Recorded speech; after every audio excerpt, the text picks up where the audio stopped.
अस्सलाम वालेकुम जी, क्या हाल है बेटा? Second year chemistry, welcome to the last lecture of your first term. यहाँ पे जनाब आपने अपनी आधी किताब केमिस्ट्री की, जो कि आज से कोई 2.5 महीने पहले पूरी किताब थी, आपने उसमें से आधी किताब 16 में से 8 चैप्टर इंशाल्लाह ताला आज क्लोज़ हो जाएंगे। आए शाबाश, स्टार्ट करते हैं और ताकि टाइमली जो है ना ये आपका जो आइसोमेरिज्म वाला मामला है ये मुकम्मल हो और इसके साथ ही आपका 50% सिलेबस भी मुकम्मल हो। क्या बात हुई थी जनाब लास्ट लेक्चर में कि आइसोमेरिज्म, आपको पता है आइसोमेरिज्म का नॉर्मल जो आइसोमेरिज्म का जो वर्ड है इसका क्या मतलब है कि आइसो मतलब सेम और मर मतलब हम लेते हैं यूनिट के लिए। तो लेकिन ऑर्गेनिक केमिस्ट्री में जब हम इसकी क्या उसको कहते हैं वो जो एक्चुअल फ्रेजल वर्ड इसका मतलब जो लेते हैं हम वो ये लेते हैं कि when molecular formula is same, किसी भी 2 कंपाउंड्स की बात करें ना, कोई भी 2-4 कंपाउंड्स की बात करें कि molecular formula same, molecular formula same, structural formula different. Short में लिख दिया, याद रहे। ठीक हो गया जनाब? इसका मतलब क्या है? मतलब ये कि लेट्स से एक आपके सामने कंपाउंड लिख रहा हूँ, CH3 CH2 CH2 CH3, एक ये लिख रहा हूँ और एक लिख रहा हूँ जनाब अली CH3 CH3 CH3। ले जी, देखें जरा इनका मॉलिक्यूलर फार्मूला क्या बनता है, कितने कार्बन है? 1 2 3 4 कार्बन, 3 और 3 6 हाइड्रोजन, 6 और 4 10, यानी टोटल कितना हो गया? C4H10। ऐसे ही जनाब दूसरी तरफ आए, 1 2 3 4 कार्बन, C4 3 और 3 6, 6 और 3 9, 9 और 1 10, C4H10 लेकिन स्ट्रक्चर में डिफरेंट है। In organic chemistry structure molecule का इंतहाई इंपॉर्टेंट है। यही मसला है जिसकी वजह से हम आइसोमेरिज्म को पढ़ते हैं। ऑर्गेनिक केमिस्ट्री में इसका स्ट्रक्चर किसी मॉलिक्यूल का इंतहाई इंपॉर्टेंट है। स्ट्रक्चर के लिहाज से प्रॉपर्टीज बदल जाती हैं। आपको याद है, अब तो वैसे कम हो गया थोड़ा सा, एक वो ग्लूकोज का डब्बा होता है जिसको हम कहते हैं डी ग्लूकोज, जिसको आप जो इनका कमर्शियल नेम है वो ग्लैक्सोज डी के नाम से, ये डेक्स्ट्रो ग्लूकोज। इसी तरह एक लीवो ग्लूकोज होता है, हम वो इस्तेमाल नहीं कर सकते ह्यूमन बीइंग के लिए, हम वो नहीं इस्तेमाल करते। डेक्स्ट्रो ग्लूकोज हमें एनर्जी प्रोवाइड करता है, ये इस्तेमाल किया जाता है। सिर्फ फ़र्क क्या होता है? सिर्फ इसकी जो रोटेशन का फ़र्क है। प्लेन पोलराइज्ड लाइट को, फिलहाल जो वर्ड बोल रहा हूँ उसको ऐसे जहन में रख लें क्योंकि आगे जाके बार बार इस्तेमाल होने, अभी इनको तफसील से इतना नहीं बताऊँगा। प्लेन पोलराइज्ड, वैसे ये वर्ड मुझे याद पड़ा, पहले भी इस्तेमाल हुआ है। प्लेन पोलराइज्ड लाइट की जो रोटेशन होती है ना वो डेक्स्ट्रो की डिफरेंट होती है और लीवो की डिफरेंट होती है। स्ट्रक्चर सेम है, इसलिए क्या आपको सॉरी मॉलिक्यूलर फार्मूला सेम है, इसलिए आपको मैंने कहा है कि ऑर्गेनिक केमिस्ट्री में स्ट्रक्चर इज़ वेरी इंपॉर्टेंट, इसलिए हम इसको पढ़ते हैं। कल हमने बात कर ली थी जनाब के आइसोमेरिज्म के ओवरऑल 2 टाइप्स हैं। क्या क्या? एक है स्ट्रक्चरल आइसोमेरिज्म और दूसरा है जियोमेट्रिकल आइसोमेरिज्म। स्ट्रक्चरल आइसोमेरिज्म में आगे से 5 टॉपिक्स थे, 5 हेडिंग्स थी, इंतहाई आसान से, एक एक वर्ड में मैं साथ साथ लिखता जाता हूँ, साथ एग्जाम्पल बना के एक्सप्लेन करता जाऊँगा, फ़ौरन से वो हो जाएगा मामला। सबसे पहले है जनाब चेन आइसोमेरिज्म। चेन आइसोमेरिज्म, अब मिसाल के तौर पे एक, अभी जैसे मैंने ये लिखा था, एक लिखूं CH3 CH2 आपने नोटिस करना ज़रा कि मैं तब्दीली क्या कर रहा हूँ। CH3 कितने हो गए? 5। ओके जी, एक मैं ये लिख रहा हूँ CH2 CH CH3 CH3, एक ये लिख दिया। अच्छा अगला देखें ज़रा आप, CH2 सॉरी ऐसे नहीं, यहाँ आएगा CH3 CH3 CH3। देखें जी क्या फ़र्क है इसमें। सारे कार्बन जो है टर्मिनल कार्बन है उनके ऊपर 3 हाइड्रोजन है, दरमियान वाले कार्बन के ऊपर 2-2 हाइड्रोजन है। इसमें एक कार्बन किसी भी एक, चाहे वो ये होता चाहे ये होता, बात एक ही है। एक कार्बन के साथ एक हाइड्रोजन निकल गया और उसकी जगह आके मिथाइल ग्रुप लग गया। अभी यही एग्जांपल हमने पीछे डिस्कस किया ना। अच्छा अगला सिनेरियो देखिए क्या हो सकता है। ये भी हो सकता है कि इस हाइड्रोजन को भी निकाल दूं, इस हाइड्रोजन को भी निकाल दूं और इस CH3 को यहां पुट कर दूं। Isomerism, chain isomerism. Nature of carbon atom change हुई है। देखो CH2 CH C, ठीक हो गया, फर्क पड़ जाता है इससे। इसका नाम N हेप्टेन, सॉरी 5 है ना, N5 वाले को क्या कहते हैं, ये मैंने आपको अगले लेक्चर में याद करवाना है। अगले लेक्चर में जो पहला लेक्चर होगा ना सेकंड टर्म का, उसमें याद करना है आपने। N पेंटेन, आइसोपेंटेन, और जब कार्बन से सारी हाइड्रोजन निकल जाए तो फिर इसको कहते हैं नियोपेंटेन। क्लियर होगी जी बात। ये है चेन आइसोमरिज्म। नेक्स्ट पे आए, पोजीशन आइसोमरिज्म। पोजीशन आइसोमरिज्म कह लें या पहले फंक्शनल ग्रुप वाला आइसोमरिज्म कह लें, मैं यूजुअली वो पहले बता देता हूं। फंक्शनल ग्रुप वाले आइसोमरिज्म में, फंक्शनल ग्रुप आइसोमरिज्म, आप अगर छोटा सा यहां पे साइड पे याद रखने के लिए टाइप ऑफ लिख लेना, अपने याद रखने के लिए, बोर्ड में लिखने के लिए नहीं, तो आपको याद रहेगा। क्यों? क्योंकि पोजीशन आइसोमरिज्म और फंक्शनल आइसोमरिज्म में बच्चे मिक्स कर देते हैं। फंक्शनल ग्रुप आइसोमरिज्म यहां पे छोटा सा लिख दें, type of functional group isomerism. तो मुझे ये बताएं कि अब बात एक्सप्लेन होने में कोई पीछे रह गई है? टाइप ऑफ फंक्शनल ग्रुप, आपने फंक्शनल ग्रुप पढ़े हैं ना पीछे पेज नंबर 127 पे, और पढ़े क्या, मुझे उम्मीद है कि आपने याद भी बड़े अच्छे तरीके से किया। बड़े अच्छे बच्चे हैं आप माशाल्लाह, अल्लाह आपको पढ़ने की तौफीक दें और ज़िंदगी सेहत अता करें आपको। तो functional group, type of functional group का क्या मतलब उनमें से फंक्शनल ग्रुप चेंज हो जाए, बस। मिसाल के तौर पे ये आपके सामने एक फार्मूला लिख रहा हूँ। कौन सा फंक्शनल ग्रुप है ये? ईथर, याद होना चाहिए। 2 कार्बन, दोनों कार्बन के दरमियान में ऑक्सीजन सिंगली बॉन्डेड है, सिंगल बॉन्ड है। अगर ये किसी एक कार्बन के साथ होता, यहीं पे हो जाता, यहाँ पे ना होता, मार्कर की तरफ देखें, यहाँ ना होता, यहाँ पे हो जाता डबल बॉन्ड ऑक्सीजन, और इधर भी कार्बन होता, इधर भी कार्बन होता, फिर क्या होता? फिर कीटोन होता। ठीक है जी, ओके जी। ये है जनाब एक ईथर, और लेट्स से एक ये दूसरा सिनेरियो है। ये कौन सा फंक्शनल ग्रुप है? ये हाइड्रोक्सल है। आप इनके मॉलिक्यूलर फार्मूला निकालें तो इसका भी C2H6O बनता है और इसका भी C2H6O बनता है। देखिए ना, बात आ गई ना, वही मॉलिक्यूलर फार्मूला सेम लेकिन फंक्शनल ग्रुप डिफरेंट है, स्ट्रक्चर डिफरेंट है उसका। इससे हमें भी पता चलता है कि जी ये फंक्शनल ग्रुप आइसोमरिज्म है। इस तरह की सारी चीज़ें इसमें फॉल करेंगी। एक एक एग्जाम्पल याद करते जाएं जो बुक में लिखी है, बस एक्स्ट्रा जाने की जरूरत नहीं फिलहाल। यहाँ पे छोटा सा टाइप मैंने इसीलिए लिखवा दिया कि आपको याद रहेगा कि जी type of isomerism, sorry type of functional group change होनी है। क्यों? अब अगले में क्या होने लगा है, अगले में मैं सेम फंक्शनल ग्रुप की पोजीशन चेंज करने लगा। Functional group will be same, लेकिन उसमें क्या होगा, उसकी मैं पोजीशन चेंज कर दूंगा। देखें जरा, पोजीशन आइसोमरिज्म देखें, let's say CH3 CH2 CH2 Cl, यहां पे फंक्शनल ग्रुप कौन है? क्लोरीन है। यहां पे फंक्शनल ग्रुप कौन है? क्लोरीन है। क्लोरीन कहां पे लगा हुआ है? क्लोरीन लगा हुआ है टर्मिनल कार्बन पे। टर्मिनल कार्बन कौन सा होता है? टर्मिनल कार्बन होता है जहां पे चेन खत्म हो रही हो, टर्मिनेशन, टर्मिनेटर मूवी भी देखी आप, खत्म करने वाला। टर्मिनल कार्बन, लास्ट वाला कार्बन, एंड वाला कार्बन।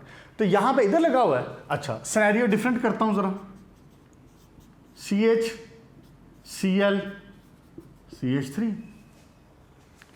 क्या चेंज किया? Position of same functional group change की। क्लियर? कंफ्यूज नहीं करना, फंक्शनल ग्रुप आइसोमेरिज्म और position of functional group isomerism में कंफ्यूज नहीं करना। पोजीशन फंक्शनल ग्रुप में क्या हो रहा है, सॉरी पोजीशन आइसोमेरिज्म के क्या हो रहा है, पोजीशन चेंज हो रही है of the same functional group, और फंक्शनल ग्रुप में क्या हो रहा है, type of functional group he change हो रहा है, यानी कि फंक्शनल ग्रुप ही डिफरेंट है। ओके जी, अच्छा यह बात मैंने बनाई है क्लोरीन के लिए। अगर मैं यहां पे डबल बॉन्ड लगा दूं तो कोई इतराज है? 1 2 3 4, 1 2 3 4, बॉन्ड जरूर पूरे करने हैं, बॉन्ड जरूर पूरे करने हैं। दोबारा कह रहा हूं, बॉन्ड जरूर पूरे करने हैं, नहीं तो माफ़ी नहीं मिलनी। बॉन्ड में गलती की 1 2 3 4 तो माफ़ी नहीं मिलनी, नंबर कट जाना है इसका। अब यहां पे डबल बॉन्ड, अब इसमें देखें ना डबल बॉन्ड है functional group, double bond alkenes का होना, ये भी तो फंक्शनल ग्रुप था ना। पेज नंबर 127 याद रखें 127। अच्छा जी, इधर डबल बॉन्ड कहाँ लगा हुआ है? 2 कार्बन के दरमियान में, जो कि पोजीशन नंबर 2 और 3 पे। ये पोजीशन वगैरह ये सारी चीज़ें इंशाल्लाह नेक्स्ट चैप्टर में हमने पढ़ना है, तफसील से पढ़ना है। आप इंशाल्लाह ताला ना रज जाएंगे केमिस्ट्री पढ़ के, ऑर्गेनिक केमिस्ट्री पढ़ के, बट इंशाल्लाह यू विल एंजॉय, है इंटरेस्टिंग है। 2 कार्बन के दरमियान डबल बॉन्ड लगा हुआ है जो कि पोजीशन नंबर 2 और 3 पे हैं, और इसमें कहाँ है? 1 और 2 पे हैं। सेम फंक्शनल ग्रुप, डिफरेंट क्या है? पोजीशन। क्लियर जी? Next time metamerism. मेटामरिज्म में क्या होना जनाब अली, अगर आपका जो फंक्शनल ग्रुप है, अगर आपका फंक्शनल ग्रुप आपकी चेन को बैलेंस या अनबैलेंस कर रहा हो, मेटामरिज्म। देखें जी मिसाल के तौर पर CH3O CH2 CH2 CH3 एक सिनेरियो। नेक्स्ट देखें जरा, CH3 CH2 oxygen CH2 CH3। क्या किया? कार्बन कितने? फार्मूला बनाया जरा, मॉलिक्यूलर फार्मूला, जल्दी जल्दी जल्दी। कितने कार्बन है? 3 4 कार्बन, इसके 4 कार्बन और कितने हो गए? 10 हाइड्रोजन, 10। इसका फार्मूला क्या बन जाएगा? C4H10O। इसका क्या है? इसका भी तो वही है। डिफरेंस क्या है? डिफरेंस है ऑक्सीजन के पोजीशन में कि वो कहां पे आके लगा हुआ है। अब पोजीशन आइसोमेरिज्म की बात नहीं हो रही। इसकी वजह से, अगली बात गौर से सुने जरा, इसकी वजह से हो क्या रहा है, गौर करो। इसकी वजह से चेन अनबैलेंस हो रही है। इधर 1 कार्बन आ रहा है, इधर 3 कार्बन आ रहे हैं, इधर 2 कार्बन आ रहे हैं, इधर दोनों तरफ 2 कार्बन आ रहे हैं। ऐसे ही है ना जनाब। इसका नाम हो जाता है प्रोपाइल मिथाइल ईथर। पढ़ेंगे आप ये नाम, नेमिंग वगैरह सारा कुछ, फिलहाल जितना बता रहा हूं वो ज़हन में रखें। प्रोपाइल मिथाइल ईथर क्यों कहा है कि 3 कार्बन है, तो 3 कार्बन के हम कहते हैं प्रोप वर्ड यूज करते हैं।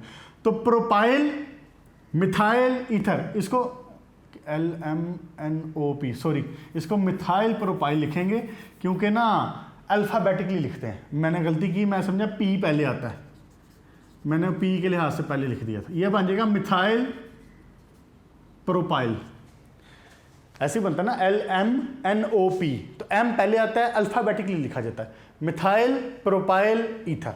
अब इसका नाम क्या है? इसको कहते हैं इथाइल। 2 कार्बन वाले को क्या कहते हैं? इथाइल। तो इथाइल हैं कितने? 2, डाई इथाइल ईथर। क्लियर होगी जी बात? क्या फंक्शनल ग्रुप की पोजीशन की वजह से चेन इज बिकमिंग अनबैलेंस्ड, या तो वो बैलेंस हो रही है या वो बैलेंस उसका खराब हो रहा है। क्लियर जी? अच्छा जी, पेज नंबर 132 पे ये सारी बातें हो रही हैं। ओके जी, नेक्स्ट टाइम जनाब, methyl propyl ether. Unequal distribution हो रही कार्बन की, अनइक्वल। इधर डिस्ट्रीब्यूशन कितनी है कार्बन की? 3, इधर क्या है? 1, और इस सिनेरियो में क्या है? दोनों तरफ 2-2, अनइक्वल डिस्ट्रीब्यूशन। नेक्स्ट देखिए जनाब, टॉटोमरिज्म। ये सारे छोटे छोटे हैं। मेटामरिज्म ज्यादा आया हुआ बोर्ड में और टॉटोमरिज्म आया हुआ है।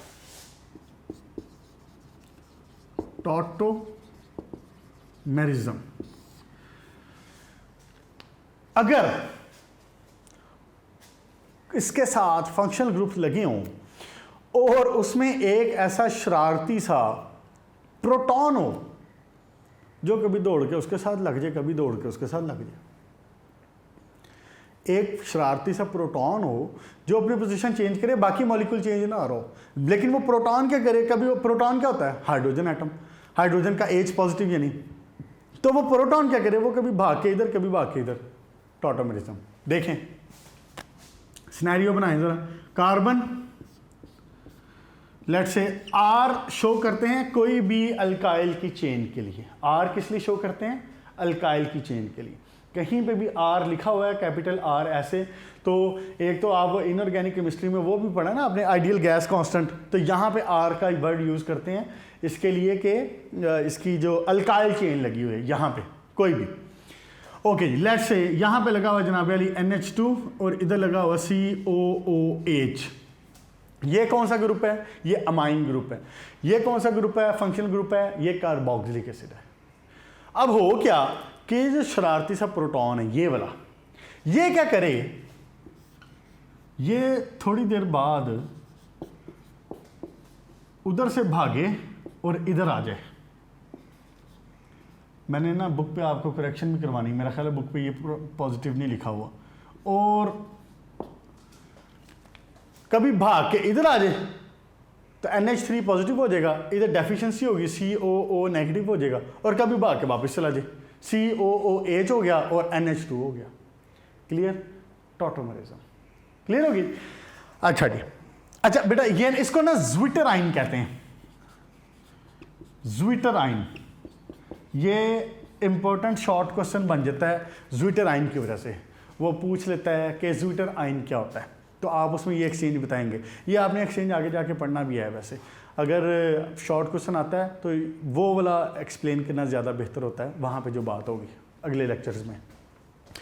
पोजीशन ऑफ हाइड्रोजन की चेंज होने की वजह से जो आइसोमेरिज्म जनरेट हुआ, प्रोड्यूस हुआ, अराइज हुआ, उसको क्या कहते हैं, टॉटोमेरिज्म।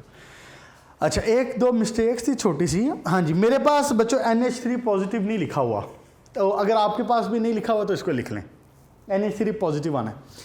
अच्छा एक मिस्टेक और थी जी, ये वाली पेज नंबर 132 पे मेटामेरिज्म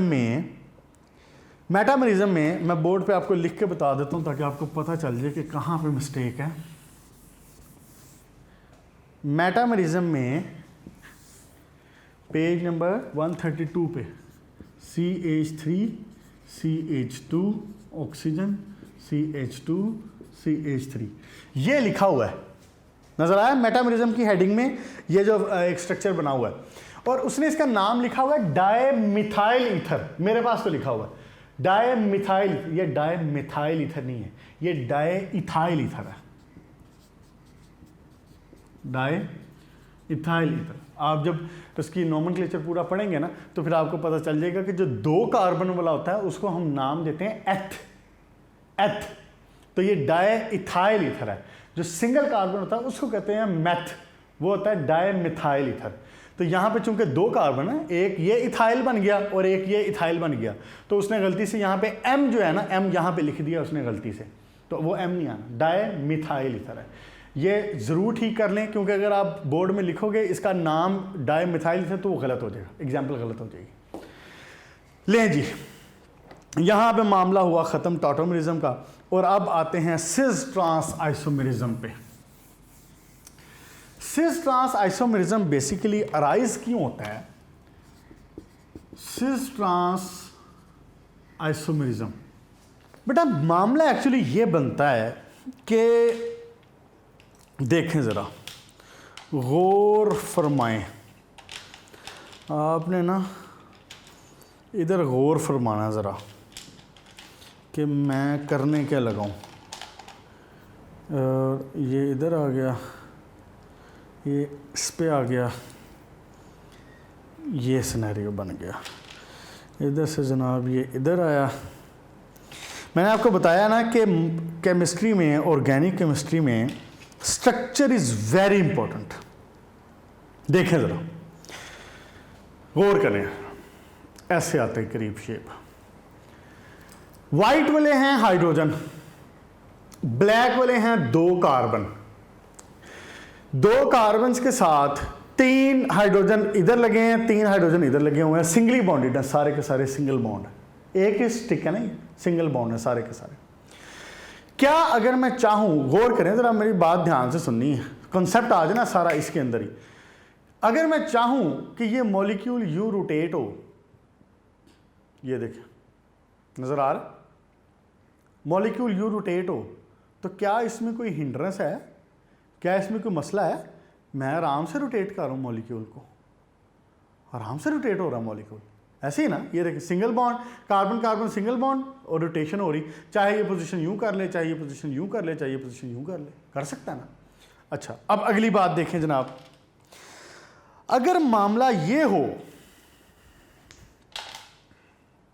गौर करें जरा, आपको जो है ना ऑर्गेनिक केमिस्ट्री का स्वाद आ जाए ना, स्वाद फुल। ये देखें जरा,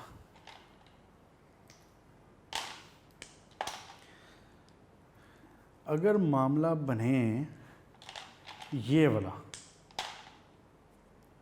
मतलब फर्क मैंने क्या किया है, ये देखें जनाब, मैंने कार्बन कार्बन डबल बॉन्ड कर दिया।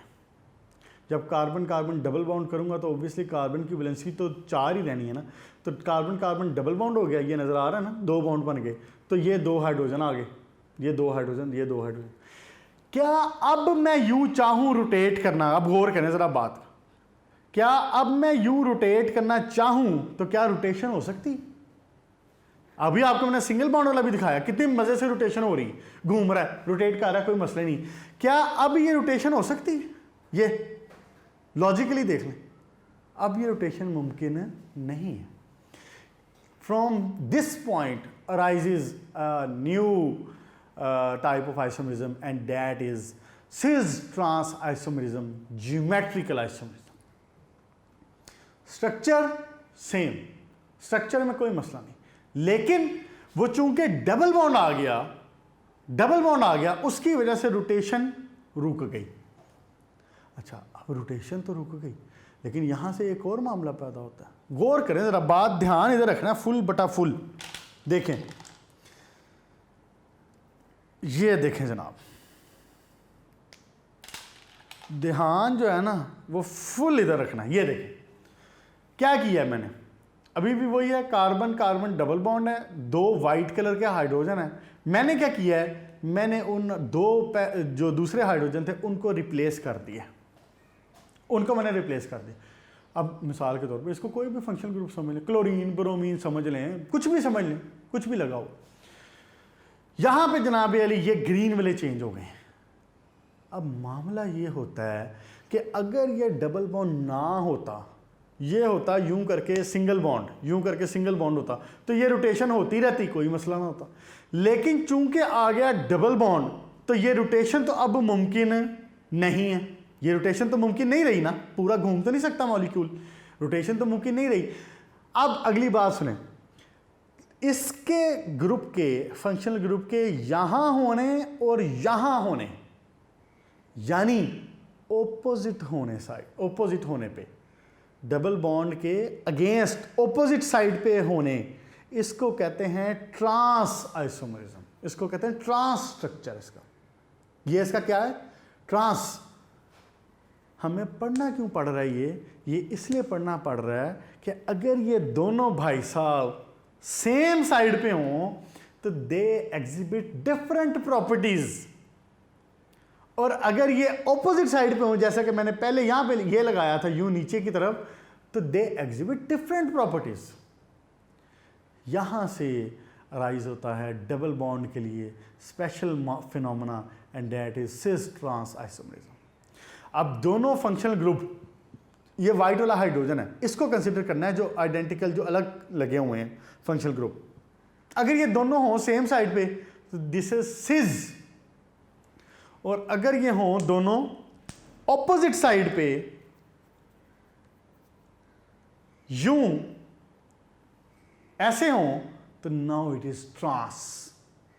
सिस और ट्रांस की रोटेशन में, सिस और ट्रांस की प्रॉपर्टीज में फर्क होता है। क्लियर होगी बेटा बात? कोई शक वाली बात तो नहीं। जो सिस ट्रांस आइसोमेरिज्म है, ज्योमेट्रिकल आइसोमेरिज्म, यह सिर्फ डबल बॉन्ड के लिए होता है, ये ट्रिपल के लिए भी नहीं होता। ट्रिपल वाले के केस में भी आप देखें ना, ये देखें जरा, अगर ट्रिपल बॉन्ड हो 1 2 3 कार्बन, तो अब अगला हाइड्रोजन कहां लगना है? हाइड्रोजन यहां लगना है, चाहे वो हाइड्रोजन लगे चाहे वो कोई और लगे, तो इनका तो प्रॉपर्टीज में कोई फर्क आएगा ही नहीं, ये तो लीनियर स्ट्रक्चर में आ गया। लेकिन अगर ये लगे यूं, गौर करें जरा आप बात को, सारे खेल जो है ना वो स्ट्रक्चर का और एंगल्स का है। अगर यहां पे लगा हो हाइड्रोजन और यहां पे लगा हो हाइड्रोजन, तो अब CH3 यहां लगा हो और यहां लगा हो, तो ये है सिस। और अगर लगा हो ऊपर यानी कि ऑपोजिट और नीचे यहां पे, तो नाउ इट इज ट्रांस। ये क्या है? ट्रांस। ये क्या है? सिस। इस स्ट्रक्चर को कहते हैं सिस और इस स्ट्रक्चर को कहते हैं ट्रांस। मैंने आपको मॉडल से भी बना के दिखा दिया, बस खत्म होगी बात, इतनी सी बात है इसमें। डेफिनेशन देखें जरा एक दफा, ये बेटा ये इंपॉर्टेंट क्वेश्चन है।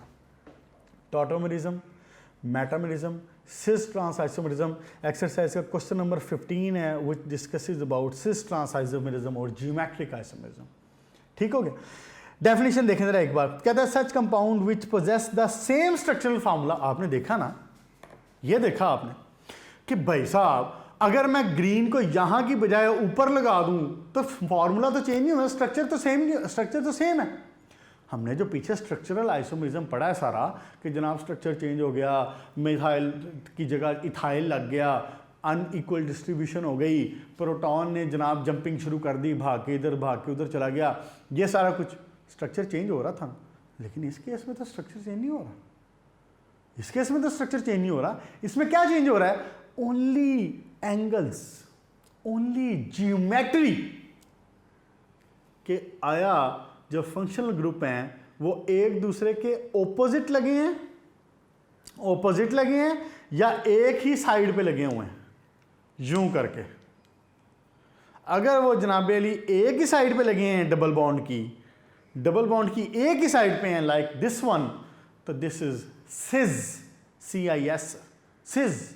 और अगर ये ऑपोजिट लगे हुए हैं इसके डबल बॉन्ड की ऑपोजिट साइड पे, यानी कि जो सिनेरियो बनेगा वो कुर्सी सी बन जाती है, ऐसे है ना, कुर्सी सी बन जाती है, वो बीच पे रखने वाली जो कुर्सी होती है, ड्रामा श्रामा में देखी होगी आपने। तो ये हो जाएगा ट्रांस। क्लियर जी? ओके, डेफिनेशन एक दफा देखें जरा क्या था। Such compounds which possess the same structural formula same, but differ with respect to the position of identical group. Same groups थे, सिर्फ उनकी क्या चेंज हुई? पोजीशन चेंज हुई।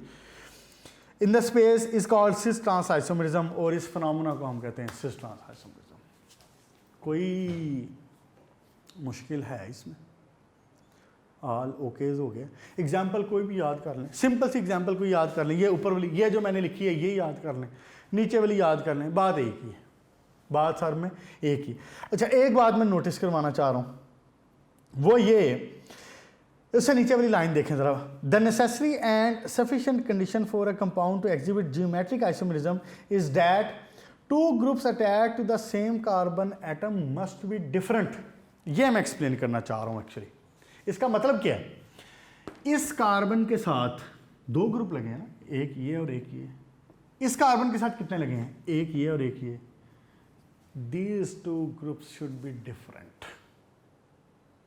Otherwise, geometric isomerism will not arise. Geometric isomerism will not have any importance. वहां पे geometric isomerism नहीं होगा।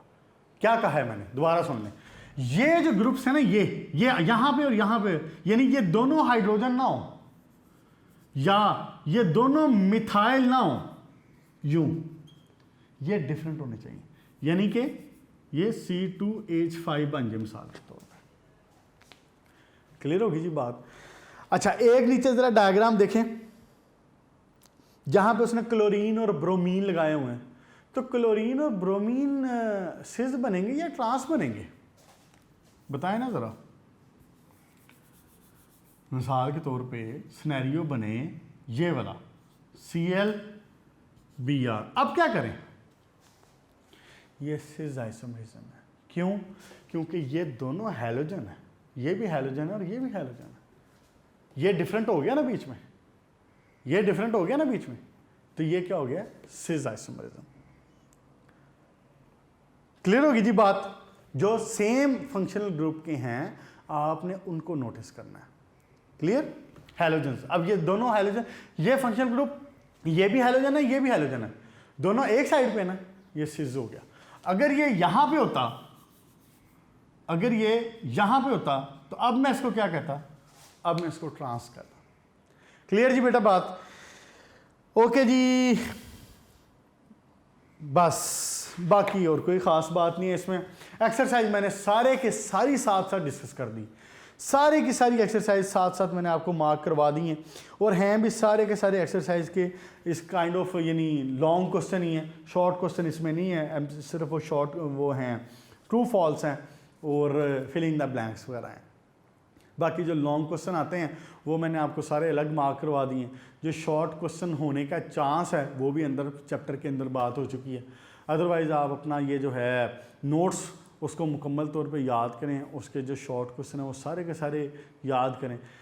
उन नोट्स को बनाने का बेसिकली मकसद ही ये है कि हमने जो शॉर्ट क्वेश्चन जितने चैप्टर में बन सकते हैं उनको वहाँ से निकाला है और निकाल के एक जगह पे लिख दिया। आपको ये फ़ायदा हो जाता है कि पूरे चैप्टर के अलग अलग शॉर्ट क्वेश्चन मार्क नहीं करने पड़ते, ढूंढने नहीं पड़ते, वो आपको आराम से नोट्स में मिल जाते हैं। क्लियर होगी जी बात? मुबारक हो बच्चों, आपने एक बहुत बड़ा मार्क का सर कर लिया। आपने सेकेंड ईयर केमिस्ट्री के 8 चैप्टर पढ़ लिए हैं और मैं आपको मुबारकबाद देता हूँ और इस बात पे शुक्रिया अदा करता हूँ कि आपने इतना लंबा अरसा जो है ये साथ दिया। और ऑब्वियसली श्योरली हमें पता है कि यानी हालात, क्लासरूम्स, सारी चीज़ें डिस्टर्ब थी और इसके बावजूद भी बहुत सारे बच्चे, कुछ बच्चे ऐसे हैं जो ज़रा कॉलेज आ जाएं तो फिर उनकी क्लास होनी है, जिन्होंने लापरवाही की है टेस्ट देने में, याद करने में। ख़बरें मिलती रहती हैं, पता चलता रहता है, आपके दोस्तों से, आपसे, आपके कैंपस से ख़बरें मिलती जाती हैं कि बच्चों का क्या रिस्पांस आ रहा है और बच्चे कितना को पढ़ रहे हैं। तो इसलिए आप हजरात जब अल्लाह खैर रखे कॉलेज तशरीफ़ लाएं तो फिर इस बारे में भी क्लास हो जाएगी जिन बच्चों ने नहीं किया। लेकिन मोस्टली बच्चों ने अल्हम्दुलिल्लाह किया इसको। और कम से कम अगर मिसाल के तौर पे आपको 100% समझ नहीं भी आई होगी तो बेटा जिन्होंने घर बैठ के पढ़ा है 50% तो आई होगी। 60-70% बच्चे उस पर क्या उसको कहते हैं, उसकी अपनी कैपेबिलिटी के लिहाज से वेरी भी करता है। किसी ने 50% एब्जॉर्ब किया होगा, किसी ने 70% किया होगा, किसी ने 80% किया होगा। आप में से माशाल्लाह बच्चे ऐसे भी हैं जिन्होंने पूरे के पूरे टेस्टों में पूरे नंबर भी लिए हैं, क्वेश्चनिंग भी की है और हमें पता भी चल जाता है कि हाँ ये बच्चा इंटरेस्ट भी ले रहा है और पूछ भी रहा है। समझ आई ना? अगर आपने नकल करके लिखा हो तो भी पता चल जाता है। तो इसलिए जिन बच्चों ने पूरे नंबर लिए हैं और उन्होंने बाकी अपनी मेहनत से लिए हुए हैं तो बड़ी अच्छी बात है और उन्होंने अपना ही फ़ायदा किया बेसिकली। तो आप लोग अब अल्लाह ताला खैर रखें, यहाँ पे इसको मुकम्मल करें। एक दफ़ा अगर एक जल्दी से रिव्यू दे दूँ पूरे चैप्टर का, 5 मिनट हुए हैं, चलें पूरे चैप्टर का क्या, यानी जनरल से बात कर लेते हैं कि शुरू में आपने कार्बन की जो पेक्युलर प्रॉपर्टीज़ हैं वो पढ़ी, जिसकी वजह से हाइड्रोकार्बन्स जनरेट होते हैं, जिसकी वजह से हाइड्रोकार्बन्स को हम सेपरेटली पढ़ते हैं, उनकी स्पेशल करेक्टरिस्टिक्स क्या हैं। फिर हमने जनाब अली पढ़ा कि उसके नेचुरल सोर्सेज क्या हैं। फिर हमने देखा कि रिफॉर्मिंग क्या है। फिर हमने उसकी वो जो क्या नाम है उसका क्रैकिंग देखी, क्रैकिंग और फिर रिफॉर्मिंग। उसके बाद हम आगे उसके स्ट्रक्चर्स के ऊपर कि क्लासिफिकेशन कैसे की जाती है उसकी। क्लासिफिकेशंस के बाद हमने फिर जो one of the most important बात है फंक्शनल ग्रुप वाला पेज नंबर 127, याद कर लें पेज नंबर 127। उसके बाद जनाब अली आपने हाइब्रिडाइजेशन पढ़ ली, sp3, sp2, sp। अब जैसे ये देखें ये कौन सी हाइब्रिडाइजेशन है, ये sp2 हाइब्रिडाइजेशन। उसके बाद जनाब फिर आपने शुरू कर लिया आइसोमरिज्म, और आइसोमरिज्म में आपने देखा स्ट्रक्चरल आइसोमरिज्म हो सकता है या जियोमेट्रिक हो सकता है। स्ट्रक्चर में 5 टाइप्स हैं, एक एक लाइन की डेफिनेशन है, एक एक लाइन का स्ट्रक्चर है, एग्जाम्पल है, जहन में रख लें जो इजी लगता है। 2 एग्जाम्पल दी हुई हैं उसने, एक एग्जाम्पल जो जहन में रहती है इजीली वो रख लें। क्या उसमें हुआ, चेन हो गया जनाब, पोजीशन हो गया, फिर छोटा सा मैंने लिखवाया था type of functional group, actual उसका जो है वो फंक्शनल ग्रुप आइसोमरिज्म। तो याद रखने के लिए कह रहा हूँ कि अगर जहन में रख लोगे तो याद रहेगा कि टाइप ऑफ फंक्शनल ग्रुप क्या है। फिर पोजीशन ऑफ फंक्शनल ग्रुप वाला याद आया। अच्छा जी, उसके बाद मेटामरिज्म, फिर टॉटोमरिज्म, और लास्ट में सिस ट्रांस आइसोमर्स, जिनमें स्ट्रक्चर सेम है, स्ट्रक्चर में डिफरेंट नहीं है, सिर्फ क्या है उसकी पोजीशन की वजह से उसकी जियोमेट्री में डिफरेंस आ रहा है। इसकी बड़ी करैक्टरिस्टिक्स आप अल्लाह ताला तौफीक दें, अगर आपने एफएससी के बाद आगे केमिस्ट्री में बहुत सारे बच्चे जाते हैं, बीएस केमिस्ट्री करते हैं, एमएस केमिस्ट्री करते हैं, पीएचडी केमिस्ट्री की तरफ जाते हैं, तो अगर आप अल्लाह ताला खैर रखे उस तरफ गए तो आप इन चीज़ों को देखेंगे बड़ी तफसील से कि इनके एक स्ट्रक्चर में थोड़ी सी तब्दीली होने से करैक्टरिस्टिक्स बदल जाती हैं। जैसे मैंने आपको बताया ना, डी ग्लूकोज, ग्लैक्सोज डी ग्लूकोज, और L glucose, laevo glucose. D is for dextro, तो डेक्स्ट्रो की प्रॉपर्टीज और हैं, लीवो की और है क्या, सिर्फ उसकी प्लेन पोलराइज्ड लाइट के लिहाज से उसकी प्रॉपर्टीज चेंज होती हैं, उसकी रोटेशन चेंज होती है। ठीक है बेटा, यहाँ तक रखें। अब आराम से आके कॉलेज उम्मीद करते हैं कि कॉलेज में मुलाकात होगी, और अपना ख्याल रखें, अच्छे तरीके से याद कर लें, बेसिक्स अपनी स्ट्रॉन्ग करके आइएगा। अल्लाह ताला आपकी मदद करें और आपको दुनिया और आखिरत की नेमतें और आसानियाँ नसीब करें। मेरी तरफ से अल्लाह हाफ़िज़ और गुड लक।